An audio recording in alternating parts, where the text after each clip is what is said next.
always, we've been getting an awful lot of questions in on a wide variety of topics. And so I've put them together and I'm just going to answer questions today. These are questions that have come in from members of both associations. And I'm going to start over again, Lori, because I just remembered you don't want me to mention the associations. Oh, I forgot about that too. That's right, because we share it with Tri-Counties. So I'm sitting here going, how do I get out of this mess? Okay.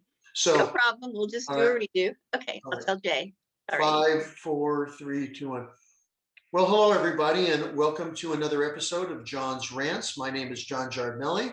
I'm Association Counsel. I'm with the law firm of Tyler Birch.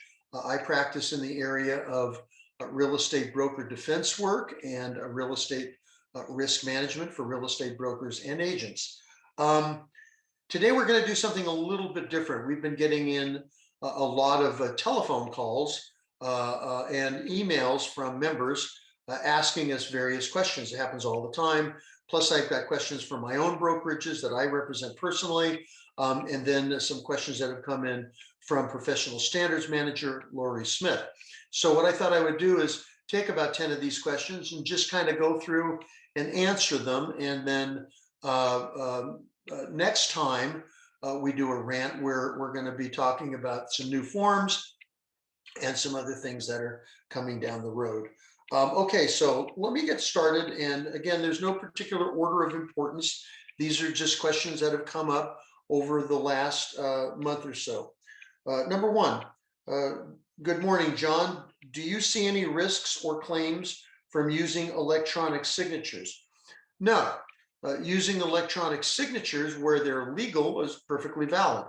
What I think the problem is in the issues surrounding the electronic signatures. In other words, you send off a document to be signed by your clients or initialed by your clients, perfectly acceptable, nothing wrong with that. I've done it myself many, many times. The issue is, did you go over those documents with your client? Did you explain carefully as you would normally do if this were a face-to-face meeting and you were having the client in your office to sign documents, or you had gone over to their property to sign documents, going over them, making sure they understand what's in them, maybe sending the documents in a blank format ahead of time and pointing out whatever it is you need to point out. In other words, discharging your fiduciary duty to the document. Using DocuSign or some other platform for electronic signatures, perfectly valid, perfectly acceptable, and quite a nice change. But it does not allow you to abdicate your responsibility to go over documents. And another question that came up is, are there any emerging or potential issues for brokers or agents? There are a ton of issues. In fact, Lori and I have decided to schedule another legal panel. I was on the phone this morning, as a matter of fact, with the MLS attorney talking about issues of waiving contingencies, perfectly acceptable so long as you explain everything to the client, escalation clauses, incredibly bad behavior by a number of realtors in the marketplace, ignoring the CDC guidelines, ignoring the restrictions on open houses. So yeah, I think that and I hope I'm wrong. Please believe me when I say I hope I'm wrong, but in talking to other risk manager types that do what I do, it seems like we're on the verge of a large tsunami of new lawsuits. Issues of improperly using social media, fair housing questions.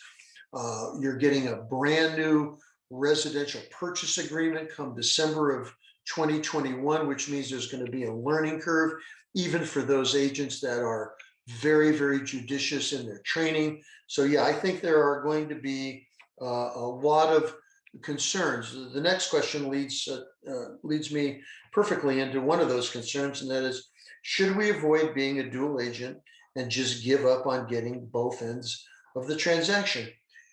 If your goal is to get both ends of the transaction, then you really need to be thinking about whether it's a good idea to be a dual agent. A dual agent means that you are representing and are equally responsible to both sides of the transaction, and that you will be in a fiduciary relationship with both sides. That means that you will provide all material information of any kind that comes your way, whether you verify it or not, to your client. I think another problem that comes up is where you overemphasize the fact that you are getting both ends of the transaction, and you ignore the fact that your client is the person to whom you have a primary obligation. Um, so while I can't say you should give up being a dual agent, be aware that according to the National Association of Realtor statistics, it is the number one reason that realtors get sued. Realtors that are in a dual agency relationship that have fiduciary duties to both sides to the transaction are in fact the most exposed agents for purposes of risk management. Um, I saw a recent example. Everything was fine, transaction was going along, and while everybody's in love and while everybody's happy that they've been able to get into a good transaction, at some juncture a problem comes up, and now the question is, who are you going to be loyal to? Are you going to, quote, choose a side? And if you do that, then you're going to possibly have some serious problems. Another question that has been coming up a lot, particularly in light of NAR's new hate speech rules, are what is the status of the new fair housing regulations? It is pretty clear to me, and hopefully to everybody else, that fair housing issues are front burner issues and that it's not going to go away anytime soon. For years, issues regarding fair housing come and they go, get put back on the back burner as other things become important, technology changes, all the other stuff that's been going on in your world. But this time, I think between NAR's fair housing initiatives, CAR's fair housing initiatives, the state's regulations regarding fair housing regulations are here to stay. That means that federal issues relating to fair housing and all of the protected categories under federal law, state rules regarding fair housing and all the categories regarding the classifications here in California, which are over double the number at the federal level, new hate speech issues, political issues relating to hate speech, issues regarding whether or not you've engaged in hate speech. All of that is now front burner stuff. In fact, your professional standards manager and your CEO has decided that the issue has become so big that we're going to have a fair housing symposium on June 23rd, and we've invited and they've accepted 3 incredible speakers. I'm going to be the moderator, and I'm so excited. We're going to have Professor Molly Safford, who is a professor at McGeorge School of Law. She's going to be talking about legal issues relating to implied bias, where you can get into a whole bunch of problems and you don't even realize you've been biased. Then we're going to have Brandon Butler, who's an attorney with California Department of Fair Housing and Employment, is going to talk about the state's approach to fair housing when you get yourself in trouble, both from a sales and a property management perspective. And then we're going to have Matt DeSantis. Matt was the chair of the committee that just drafted Standard of Practice 10.5, which is NAR's new hate speech requirements. So I would urge you to join in on that day. I think it's going to be well worth your time. For those of you that are brokers, remember under the regulations for broker supervision in California, you have an actual obligation to keep your agents updated on federal and state fair housing issues, and I would urge you to consider having your office take a look at that program. Again, it's going to be from 10 a.m. To noon on June 25th, not too far away. Another question that came in recently that really talks about competency.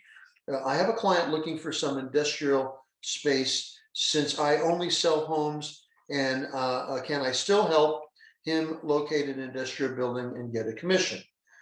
Well, the answer is yes. The question is really, are you competent? I've been a lawyer for 43 years. I'm pretty well versed in both business and real estate. I would not do your estate planning. Why?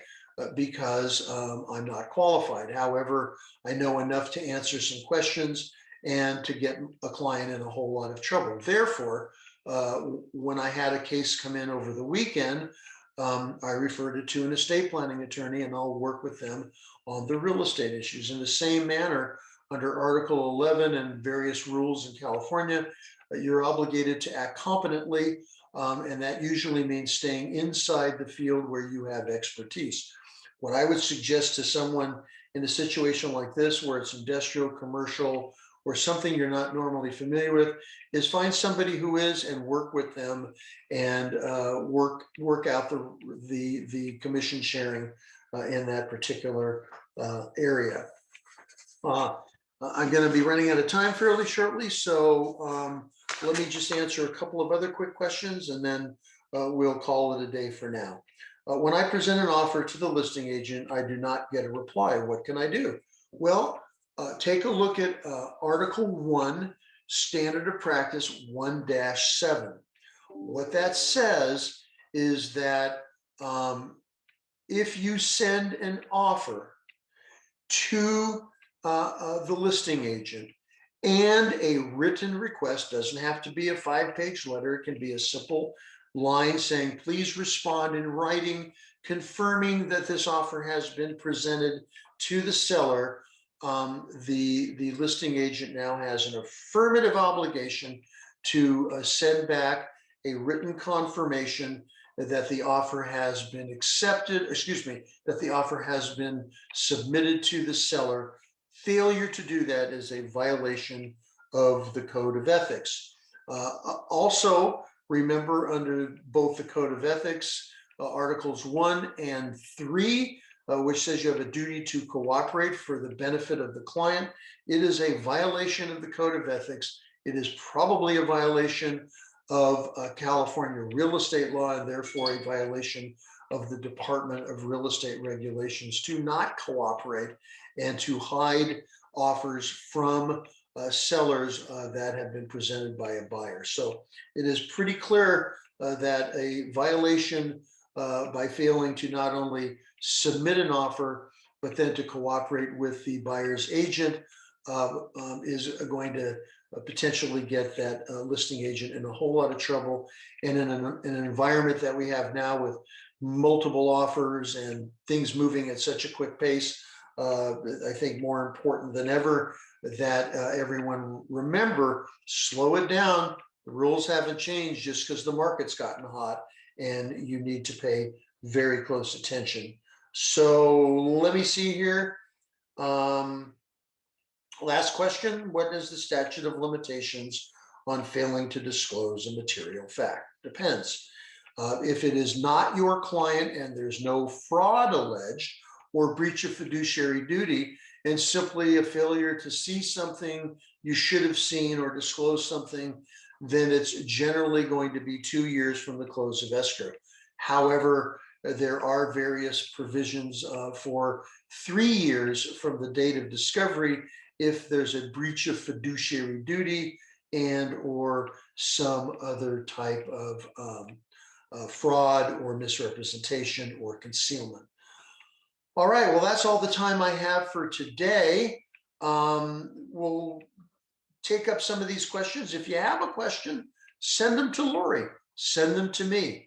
My email address is jvg, John Victor Giardinelli, jvg at Tyler, Tyler, Bursch, BURSCH.com. Be happy to include these questions in either a brown bag, a legal panel, or some other program that we do here at the association, and get that information to you just as quickly as we can. For now, that's John's rants for today. Thank you for joining me, and we look forward to seeing you all again, hopefully live someday. Take care now. Music. Bye-bye. All right, Lori, that's it. Okay, 1 second. I don't know how long I went, but I figured that was probably long enough. Usually we're trying to limit these things to 10 to Yeah. 20 minutes. So Yeah, I think that's perfect. Yeah. okay. All right. Okay, Then, I'll send this over to Jay and get it edited, and we'll send it out.